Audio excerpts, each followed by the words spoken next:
Hello mga ka-Gravis, good morning. Pag-usapan naman natin, pagkwentuhan natin kung bakit nga ba Gravis ang napili natin. No? This video is for those who are planning on buying their first motorcycle or probably not the first, pero yung gusto na magkaroon ng scooter, and at the same time, isa ang Gravis sa mga naging options nila. So, backstory lang tayo, no? Una sa lahat, back in 2006, nagkaroon naman na ako ng motor. Kausuhan ng Wave nun eh. Naka Wave 125 ako. And then nagamit ko rin siya ng 6 years. So that was way back college days pa ako nun. And then nung part na ako ng workforce, nagpalit ako from Honda Wave 125 naging Mio MX 125. So, liquid cooled na yun, no? Tsaka, kumbaga, parang yun yung pinaka top of the line ng Mio at the time. Yun nga lang, may nangyari sa akin na hindi maganda. Very unfortunate, no? Kaya, huminto din ako sa pagmamotor at that time. So, fast forward to today. So, more than 10 years ago na, since nagmotor ako, because of yun nga no, kumbaga yung nangyayari ngayon dito sa Metro Manila, like yung plan nila na i-rebuild si EDSA, we need to come up with an alternative. And yun nga no, dahil nga sa hilig ko din sa pagbabike or pagmamotor, na-convince ko si wife na bumili ulit ng motor or ng scooter. And doon na nga pumasok no yung paghahanap ko ng scooter. And ang hanap ko lang is beginner scooter lang, no? Hindi kailangan masyadong mahal, hindi masyadong kailangan na magarbo. So ang budget ko lang talaga noon is hanggang 100,000 lang ako. And isa sa mga naging top option ko at the time is number 1 si Gravis, and then number 2 is si Honda Giorno. Unfortunately for Honda Giorno, although gustong gusto ko rin sana talaga siya, medyo may pila pa eh. And at the same time, kung gusto mo talagang mabili yung Giorno, is you have to shell out a lot of money. Kasi hindi siya available sa kasa, so kailangan mo bumili sa labas.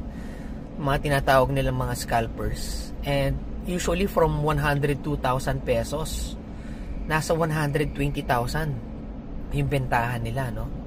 Kaya hindi ko siya kinonsider na, given na yung budget ko na 100,000, kung mag-e-exceed lang ako ng konti, why not? Pero kung ganun 120,000 na, palagi ko hindi naman ganun ka-worth si Honda Giorno, no? I don't think that it's worth 120,000. So, given my price budget 100,000, so syempre ano nga ba naman ang mapagpipilian natin sa 100,000 lang na budget, di ba? So medyo maliit. So meron tayo yung sa Suzuki si Bergman Street EX, isa sa mga pinagpilian natin. And then meron din syempre si Honda Click. Yun nga lang, as we all know, si Bergman Street EX kasi parang ang sabi nila merong issue with the vibration, na pagka 80 na yung takbo mo, ma-vibrate na siya. And meron din daw siyang ISC na issue, although parang na-resolve na ata yun. Pero yun nga, mahirap yung bigla kang mamamatayan ng makina, no? And then for Click naman, Click wala akong masabi, no? Kasi maganda talaga siya, lalo na sa paningin ko. It just so happened lang na sobrang dami ng Click ngayon. So kahit saan ka lumingon, meron talaga. So parang ang sabi ko sa sarili ko is, I would like something na medyo maiba-iba naman tayo, hindi naman yung common sa kalsada. Although maliit lang ang budget natin, pero at least kahit papano medyo unique, hindi siya ganun ka prominent pa sa kalsada sa ngayon.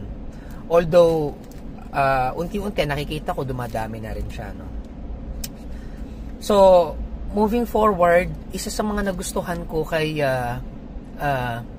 Gravis natin is the storage space, no? Parang ang sabi kasi nila is nasa 25 liters or 30 liters lang yung U-box niya, yung pinaka storage. Pero para sa akin parang it's more than that, kasi nga kasyang-kasya ang buong helmet. Unlike yung sa 45 liters ko na SEC na box, no? Yung SEC box ko, 45 liters, isang helmet lang din ang kasya. Pero yung U-box ni Mio Gravis, isang helmet din. Plus more. Pwede ka po maglagay ng iba pang gamit sa storage box natin. And also, yung displacement din ni Gravis, no? Palagay ko yung 125cc, ano na siya, adequate na siya for city use. And occasional touring, pwede na rin, no? Occasional touring. And then, knowing Yamaha, compared to, let's say, Honda, no? Tipid siya sa, sa maintenance, yung mga maintenance parts niya. Kasi si Gravis, marami siyang kaparehas na piyesa, no? So, let's say, sa mga Mio na mga M3, yung mga Mio I, di ba? Or, let's say, mga Aerox, ganyan. So, sobrang daming available na parts sa market. And at the same time, yung presyo is very competitive. Actually, mas mura talaga siya kung kukompare natin kay Honda. So, that's another reason. And then, syempre, yung purpose natin sa pagmumotor, no? So, kagaya nga na nabanggit ko kanina, I need an alternative dun sa main means of commute ko, which is sa kotse. So, medyo alanganin din naman for me na bumili pa ng another car given na wala na rin naman na akong magiging available na parking space. And ang gusto ko nga lang din talaga maging purpose na itong motor is more on errands tsaka alternate commute. Ayun. And then next reason is syempre, motor yan. So, expect na pwede mo rin siyang gamitin na pang long ride from time to time, no? Na makapag out of town ka, 'di ba? Punta ka ng winding roads ng Marilake, 'di ba? Punta ng Cabiang Tunnel, punta ng Antipolo, pasyal-pasyal, 'di ba? Kasama natin si OBR. So ngayon, ang tanong is, okay ba siya pang angkas? 'Di ba? For me, kung may kabigatan ka na rider and magkataon na ang masasakay mo is mabigat din, then unfortunately hindi na rin kakayanin ng motor yun eh. Pwede mong ipilit, pero by design, according to Yamaha's user manual, I think hanggang 165 kilos lang yung kaya niyang isupport na total weight. So if it goes beyond that, syempre yung safety mo tsaka ng OBR mo will be at risk na. Kaya kung gagamitin nyo siya pang angkas, I think hindi rin siya ganun kasulit. Plus the fact na I'm not sure kung sa ibang mga users, no, kung talagang malakas ba talaga sa gasolina for them. Pero for me kasi, with my OBR, and nung namasyal kami sa Marilake, and then yung mga usual errands ko with OBR, nakakuha naman kami ng 39 kilometers per hour, so not bad na rin. So palagay ko po pwede din naman siya matipid na for me. Although kung talagang tipid talaga ang hanap mo, I think ang pinakamatipid ngayon is si si Click, 'di ba? Parang given na talaga 'yan eh. And then how about Food Panda, no? Let's say gamitin mo siya Food Panda. Yes na yes sa Food Panda. Why? Kasi nga laki ng storage niya, no? 'Di ba? Tapos pwede mo rin ilagay yung box ni Food Panda sa likodan mo. How about Grab? Same din. Food Panda, Grab, palagay ko okay na okay siya. As long as hindi ka lang magbubuhat ng or magkakarga ng sobrang bibigat ng mga items. How about naman pagka pang Lalamove? For Lalamove, given the rates that they have, medyo mura kasi yung rate ni Lalamove eh. So palagay ko hindi ka makakatipid kung Gravis ang bibilin mo. So might as well consider yung kagaya ng Bergman nga o kaya ng Honda Click, di ba? Pagkakaalam ko, kung talagang sobrang tipid ng hanap mo talaga, parang si Bergman naman, yung sabihin na lang natin parang hari ng tipid ngayon sa 125cc. Ayan. How about when it comes to commuting? Palagi ko ito yung pinaka main strength ni Gravis. So kung gagamitin mo siya pamasok, 'di ba? O kaya maghahatid ka ng bata sa school, palagi ko ito yung pinaka main strength ni Gravis. So doon siya magandang gamitin. Usapang baha naman tayo. Pwede ba siyang ilusong sa baha? Sa kahit na anong sasakyan naman, definitely not. Hindi talaga advisable yon. Pero when it comes to, yun nga, pagka dumating sa punto na kailangan mo na talagang umuwi baha sa lugar nyo, 'di ba?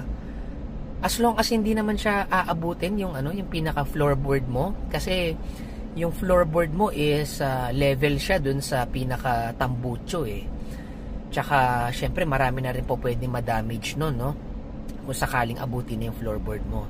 So kung sakaling hindi pa man aabutin floorboard mo, palagi ko pwede mo naman siyang gamitin sa baha. Be mindful lang din, kasi ang parang technique ko diyan is tinitingnan ko lagi yung gutter. Kung kita ko pa yung gutter, then more likely passable pa siya sa motor. Pero kung hindi nakita yung gutter, then might as well iwasan mo na lang yung daan, kasi delikado talaga yun. Lalo na kung may biglaang pothole doon, no? O kaya yung mga bukas na mga drainage or sewage system, so delikado. And then another buying factor for me is yung comfort ng upuan niya, yung lapad ng upuan. For me, fit na fit siya, given na tayo wala tayong masyadong puwet So parang buto-buto puwet natin So I really appreciate the fact na makapal yung foam niya, and at the same time malapad siya, and also firm. So yan, napakadaming factor. And then when it comes to height naman, let's say mga 5 flat ka lang, kakayanin mo naman, no? Medyo nakatingkayad ka lang. And then let's say mga 6 flat ka naman, 6 footer. Palagay ko hindi na siya bagay sa iyo kasi magmumukha ng sobrang liit nung motor. As for me, palagay ko pasok pa naman, no, kasi I'm 5'9", no. So for me, para sa akin okay pa siya. Hindi pa naman masyadong parang awkward na yung itsura ng motor sa height ko. And then also another pros niya is yung gulong, no? Kasi kung titingnan mo yung gulong ng ibang motor, ang ninipis, no? Tsaka usually talaga pagka bumili ka ng motor na galing kasa, 'di ba? Brand new na motor. Usually isa sa mga pinapalitan ng mga riders kaagad yan yung stock na tires, 'di ba? Kasi may kapit, pero pagka medyo demanding na yung road condition, may tendency na dumulas ka For Gravis naman, palagi ko ganun din. Kung talagang madulas yung kalsada, is dudulas at dudulas ka rin talaga. Pero palagi ko dahil sa kapit ng gulong nito, kumbaga mas makapit siya compared dun sa iba. And lapad din ng gulong dahil nga malapad siya. Then it helps a lot, no? Kumbaga pag binili mo siya, hindi ka na mag-worry masyado na ang dulas ng gulong ko, very unsafe to, papalitan ko kaagad, no? Kumbaga you still have the time para mapag-budgetan din yun eventually by the time na mapansin mong upod na siya or madulas na. And then another buying factor is yung upgrade availability, no? Kasi nga ang dami niyang kaparehas when it comes to parts. So napakaganda ng ng upgrade na available for Gravis. So hindi ka magkakaproblema, walang problema sa upgrade. Kung nabibitin ka sa 125cc at gusto mong mag-upgrade ng panggilid, walang problema, napakadali. If hindi ka nasisiyan sa 125cc naman, kung gusto mong magkaroon ng upgrades like bore up or palet ng block, napakadali lang kasi Yamaha yan, no? So yun, no, napakadaming plus points ni Gravis, kaya siya talaga ang napili ko. Yun nga lang, of all the things, syempre hindi natin maiwasan, may mga cons din naman si Gravis, no? And for me, minor lang naman to. Number one is yung front shocks niya. So yung front shocks niya, nasabi ko na to before sa previous vlog ko, malambot. Yun nga lang, pagka may kabigatan ka, pagka loaded ka na, o kaya malubak talaga yung kalsada, mabilis siya mag-bottom out, and because of that, ramdam mo yung rebound niya, no? Yung rebound niya sa kamay mo. So, medyo deal breaker yun for me, realizing na hindi pala din ganun kaganda yung shocks niya. Pero madali lang naman i-fix yun, no? Kasi linear springs magkano lang, parang 500 ata or 600, may linear spring ka na. Usually parang Racing Monkey yung ini-install nila. And then, syempre, magpa-repack ka lang, no? Fork oil, pa-repack ka. And after that, grabe, sobrang sarap ng gamitin ng Mio Gravis. Maa-addict ka na sa pagdadrive. And then, second cons niya for me is yung foot peg ng OBR. So, medyo nangangala yung OBR ko, no? Maliit kasi yung foot peg niya and bakal lang, tigas. So, kumbaga comfort-wise, medyo lacking sa foot peg. Pero yun nga, minor lang din naman yun. Kasi foot peg, syempre po pwede naman natin i-upgrade yan, di ba? So, palagay ko yun lang naman yung pinaka pros, cons, and naging buying decision ko when it comes to Gravis. Sana makatulong ako, no? And kung umabot kayo sa puntong ito, please feel free to like, share, and subscribe to my YouTube channel. Hanggang sa muli, paalam!